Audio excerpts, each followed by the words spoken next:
polarization can be defined in many ways. One most common way is to actually look at this as tip of the electric field vector, okay, as a function of time.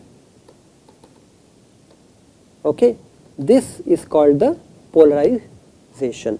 Okay, so what we were saying was the electric field can have two components x and y, and there could be a relative phase difference between the two, which is captured in the form of this angle phi. Okay, and then I am fixing up a particular plane. For simplicity of the equations, we can take that plane to be kz is equal to 0. Now we will have different cases to consider. Let us consider case 1, in which we assume that there is no relative phase difference between x and y component. We will, however, assume that EOX need not be equal to EOY. That is, the amplitude of EOX, the x component, need not be equal to EOY. So what will happen to the phasor of the electric field? The electric field phasor is x hat E0x plus y hat E0y, right? And what will happen to the electric field itself? The electric field is x hat E0x cos omega t, remember kz is equal to 0, plus y hat E0y cos omega t, remember again phi is equal to 0. So this is simply equal to x hat E0x plus y hat E0y multiplied by cos omega t. Okay. Now you actually look at what the tip of the electric field would vary as a function of omega t. As we have said, EOX need not be equal to EOY. However, you can subdivide this into further classes. Suppose EOX is equal to 0, EOY is not equal to 0. You have the next class, which is EOY is equal to 0, and then EOX not equal to 0, and you have the third case in which EOX is equal to EOY. In the fourth case, what you have is EOX not equal to EOY and not equal to 0, right? So you have all these four different combinations, but in each of these combinations, if you look, the tip of the electric field vector will point only in a particular direction. What direction that is? When EOX is equal to 0, this component, the electric field will have no x component, it will only be pointing in the y direction, right? So if you draw the x and y axis in this way, there is a reason why I am drawing it in this way, I will tell you. You are looking from the top, right? You are looking from the top along the z axis. This is the direction in which the wave is approaching you, and you are looking from how the wave is actually approaching you. Okay. So here, if you look at this expression with EOX equal to 0, electric field component will always be along y. Its amplitude can change because this is cos omega t. So at omega t equal to 0, the amplitude will be along EOY, right? Then the amplitude starts to decrease slowly, decrease, reaches 0 at omega t equal to pi by 2, then continues in the other region, I mean in the negative side for y, right? And then again it continues to decrease and eventually go to 0. So in any case, the electric field component is oscillating along y axis. Okay. So such a wave is called as y polarized wave and is symbolically or graphically shown to be with an arrow with these two arrow marks, okay, they indicating the direction of wave propagation. The second case is obvious to you now. With E0y equal to 0, the electric field will have only x component, and therefore it would be oscillating in the along the direction of x, right? So you have electric field oscillating in the direction of x, right? This is the z axis. The electric field will go up and down in x axis, right? So therefore this particular thing is actually called as x polarized wave. Okay. So the electric field, the tip of the electric field will always be along x. It could be along positive x and it could be along minus x, but it will be along x. How about EOX is equal to EOY? What will be the direction of this one? Well, you can easily show that when EOX is equal to EOY, which is equal to some constant E0, that constant E0 can be taken out here, and then you have x hat plus y hat, right? So the tip of the electric field vector must point along 45 degrees with respect to x axis, and here it would start off with a maximum value of E0 and then go to a 0 and then go back to minimum or negative maximum value of minus E0. In any case, this fellow is oscillating in this straight line, right, with a 45-degree angle with respect to x, and therefore this is called as 45-degree angle polarized. Okay. In general, of course, if none of these values are equal, then you will see that it can be at an angle theta. Okay. So the electric field would still be along a particular direction, but it would be oscillating at an angle theta. And what is the angle theta? Angle theta is given by, the expression for tan theta is given by E0y by E0x. Based on this, you know what is the angle of oscillation. So this is called some theta degree or theta radian polarized. Okay. So this is the most general case. In all these cases, what you have seen here, right, when the phase difference between them is, between the electric field components x and y is equal to 0, the electric field tip of the vectors was oscillating only in a particular direction. It was in a linear direction. Therefore, this entire thing is called as linear polarization. Okay, this is called as linear polarization. Okay. Now, let us consider a different case. In this case, we will assume that phi is equal to plus or minus pi by 2.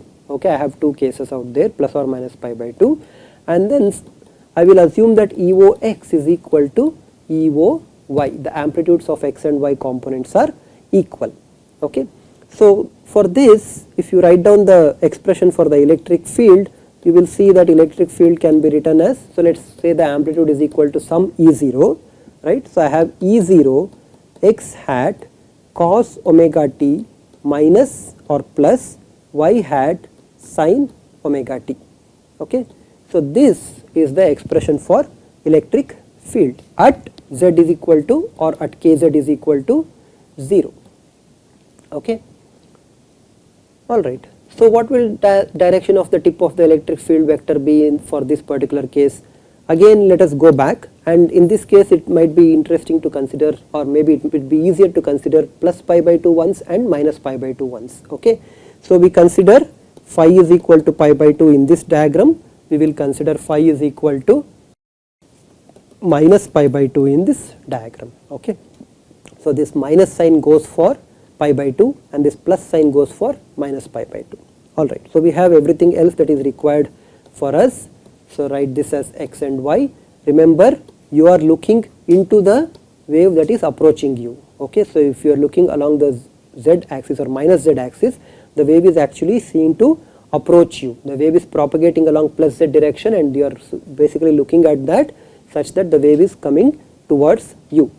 Okay. With phi is equal to pi by 2, your expression will be E0 x hat cos omega t minus y hat sin omega t. At omega t is equal to 0, which direction the electric field would point? It would point along x direction, right. So it would point along x direction with an amplitude of E0. This would happen at omega t is equal to 0. What would happen at omega t is equal to pi by 2? At omega t is equal to pi by 2, cos of pi by 2 is 0, whereas sin of omega 2 is 1, right. But you have a minus sign up here. Therefore, the electric field would point along minus y direction with an amplitude of E0, right. So obviously in the intermediate stage it must have happened that this vector must have rotated, right, from x to minus y direction, and at omega t is equal to 3 pi by 2, again the electric field would have rotated such that it would fall along, right, minus E0 direction, but this time along x, and then finally it would have rotated onto the y axis. Okay, this would have rotated onto the y axis and then back to x axis. So as you can see, your wave is rotating clockwise, right. So this is the rotation of the electric field vector along clockwise direction. But if you look from the other direction, that is, if you look from the way in which the wave is receding from you, or is it going away from you, then it would look as counterclockwise. Okay. This way is when you look into wave coming towards you. Okay. And in this case it would be wave is receding or going away from you. Okay. And this kind of a wave, in which it is counterclockwise when you see from the way that wave is going out, or clockwise as you see when the wave is coming towards you, is called as left circular polarization, right. It is circular because the electric field vector actually traces out a circle, although I have not shown it very nicely over here, but it would actually trace out a circle of radius E0, and therefore this is called as left circular polarization. Okay. This concept of left and the soon to be discussed right circular polarization can be quite confusing. In most cases it is actually better to write down in terms of the relative phase, okay, and the corresponding phasor expression. That way it is much more easier to manage, because people have different notations. Some people actually use magnetic fields to define the polarization. Some people use e to the power minus j omega t, therefore the notations would mix up. Some people use the notation that the electric field and magnetic field should come towards you as you look from the wave. Some people use the notation, IEEE uses the notation that wave has to recede away from you. Okay. So there is a lot of confusion here. Okay. The point to note is that the electric field vector will trace a circle, okay, and it would be clockwise if you see as the wave is coming towards you, or it would be anti-clockwise as you see if the wave is receding from you. Okay. And depending on which one is called as which, you can actually use that particular notation. Be sure to check your textbook. So in our book this is called left circular polarization. So this was the case for phi equals pi by 2. What will happen with phi equals minus pi by 2? Clearly for that case you will have a plus sign over here. So as before you would actually begin with an amplitude at E0 along x axis at omega t is equal to 0, and then at omega t equal to pi by 2 the amplitude would have gone to plus y direction. Therefore this must be rotating in the anti-clockwise or counter-clockwise direction, right. So this is counter-clockwise direction as you see from the wave approaching towards you, or it is clockwise if the wave is receding away from you, right. And this kind of polarization is called as right circular polarization, right circular polarization. Okay. So in general the polarization can be linear polarization, which means that the electric field is oscillating along a particular direction, or it could be circular polarization in which the electric field vector is rotating. Even more general case than these two will be what is called as the elliptic polarization. In the elliptic polarization what we have is, we have a phase difference of some arbitrary value, okay, but electric field in addition to x component and y component of electric field vectors will not even be equal. Therefore the entire thing would actually be tracing out a ellipse. Okay. So this would be the general direction. You could again have left elliptic polarization or right elliptic polarization, but that is really of not much of an interest. Finally you have sometimes very important case of unpolarized wave. Okay. Unpolarized wave, when someone speaks of it, you should know that this is not one of the first three cases that we talked about. This can happen when there is random phase difference between x and y components. Moreover, they need not be usually at different frequencies, okay, or it will actually have a combination of these different frequencies. So they are all at different frequencies and there is a random phase between them, with the resultant that electric field vector would point at a particular direction at a particular time, and its direction will change with time. Okay. Such a thing change with time in a completely unknown manner. So usually we don't talk of unpolarized wave when it is there for a particular single frequency wave. Okay. For that you have only these cases. You have either linear polarization, circular polarization, or elliptic polarization. Unpolarized normally implies that you are considering waves of different frequencies added together. Okay. So this was all about polarization. There is lot to be said about that, but we will not go into so much of detail. Okay. What we are interested now is to look at why did this electric field vector, or what was the significance of the fact that electric field vector was perpendicular to magnetic field vector, which was again perpendicular to the direction of propagation, and whether electromagnetic waves themselves can carry some energy. Okay. So in order to do that one, we need to introduce what is called as Poynting vector. So far we have not talked about any case of energy considerations, right, for the electrostatic case or the magnetostatic case. We kept that one because those are not really interesting in the static cases. What is interesting is how these energies actually come into picture during the dynamic case or during the time variation case, and therefore in this module we are going to study about Poynting vector. Okay. This Poynting vector actually tells you the direction of energy that is carried by, and also gives you the expression for the average power that is carried by the electromagnetic wave. Okay. To develop Poynting vector, we need to do a little back off. Okay. Start from some Faraday's law and Ampere's law, and then employ certain vector identities. I will not prove those vector identities, but I will assume that you guys know how to prove that, or you can actually go back and prove that one. Okay. So to derive Poynting vector, let us write down Faraday's law and Ampere's law. I know that curl of E is given by minus del B by del T, right. I am not going to invoke the phasor form here, I need the full time dependent forms here. So I have curl of H being equal to J plus del D by del T. Of course I have already told you that J can be 0, but in this derivation of Poynting vector, let us keep J to be non-zero. Okay. There is an important reason why I am going to do that one in the, as you would see in the other modules. Okay. Now there is a vector identity which you can actually prove, which says that H dot del cross E minus E dot del cross H, when E and H are two different vector fields, this would be equal to del dot E cross H. Okay. This is a very important vector identity, and the proof of this is tedious. It is not very difficult, but it is tedious, therefore I am not going to derive this one. So I will say this as an exercise to you. Okay. So you can prove that H dot del cross E minus E dot del cross H is given by del dot E cross H. Accordingly, if I take H dot here, that is if I dot from H on both sides, I get H dot del cross E, and if I dot with E on both sides here, I get E dot J, and then I get E dot del D by del T, right. And then I use this vector identity by subtracting the second expression from the first expression, right.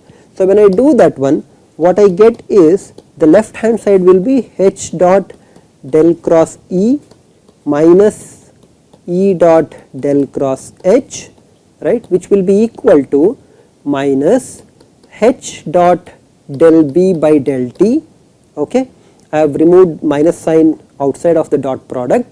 Okay.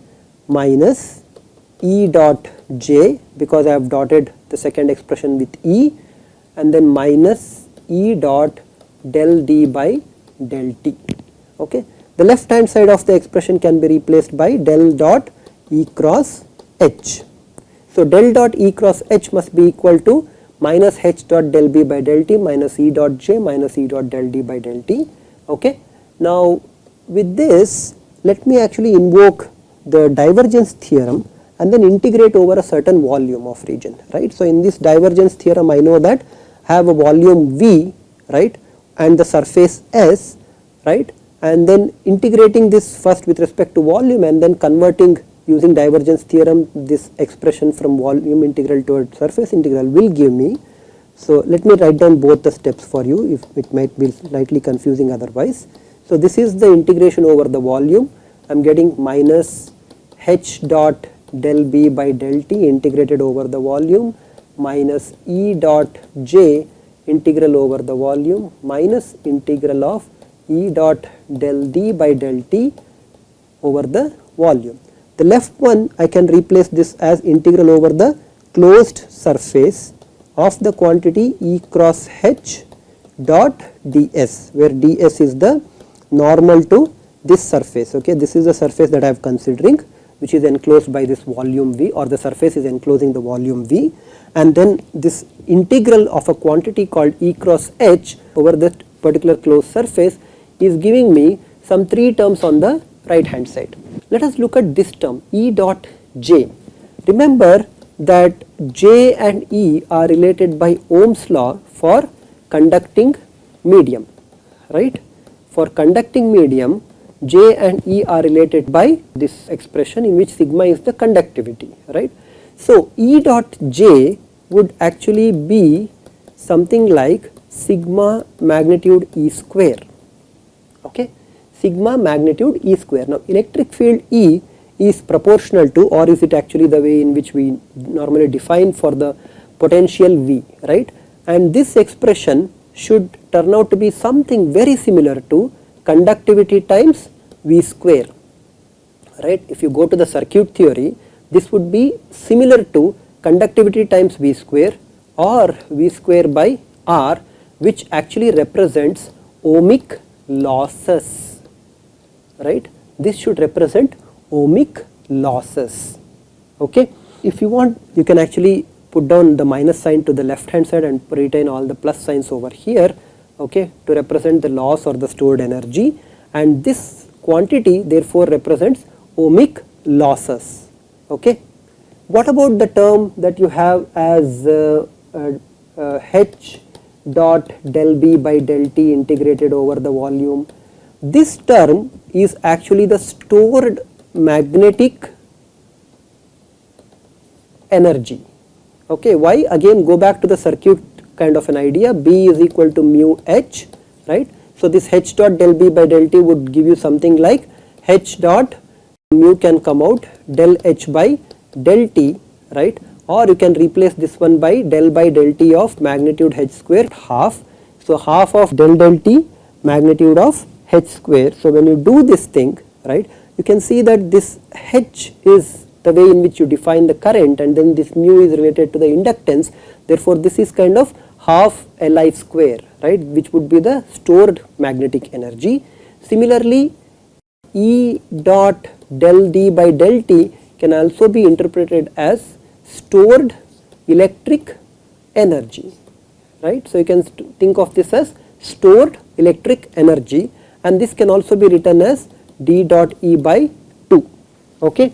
So of course del by del T, right.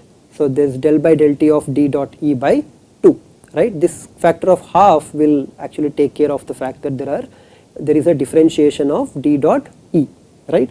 So with this, and again writing this H dot del B by del T also as del by del T of B dot H, I can actually B dot H by 2, I can actually rewrite this entire thing by interchanging the left hand and right hand side and say that del by del T of B dot H half, or you can push this half outside if you want, okay.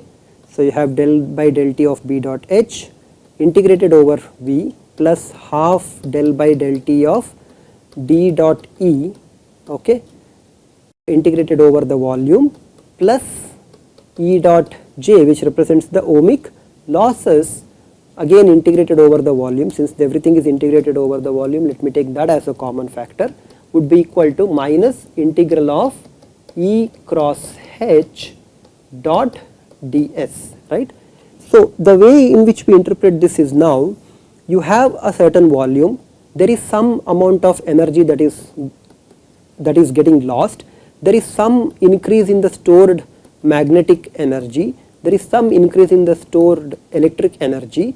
So clearly, if in the region of space I am having some losses, and if the magnetic energy and electric field energy is actually increasing, then that must be supplied by someone else, right.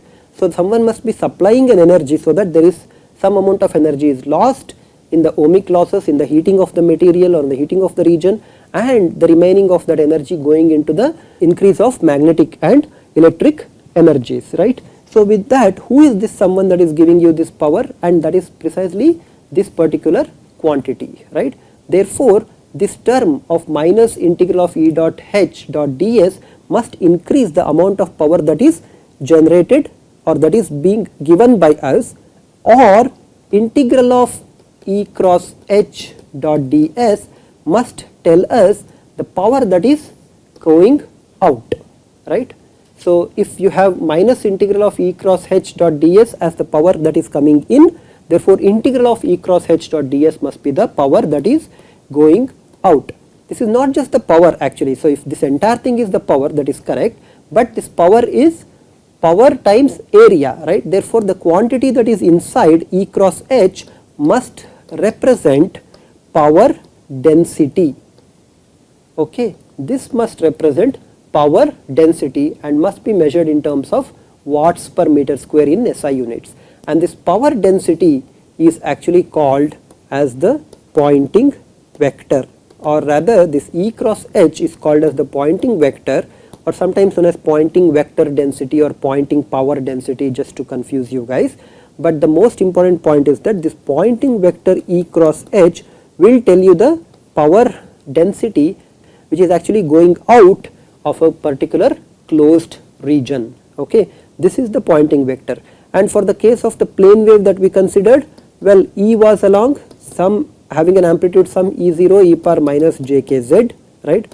H had E0 by eta e power minus jkz. So if you actually take the cross product, not in terms of e power minus jkz, but rather in terms of cos omega t minus kz and so on, you will see that this Poynting density would actually point in the z direction, because E is along x, H is along y, therefore the power carried by the electromagnetic wave will be along z direction.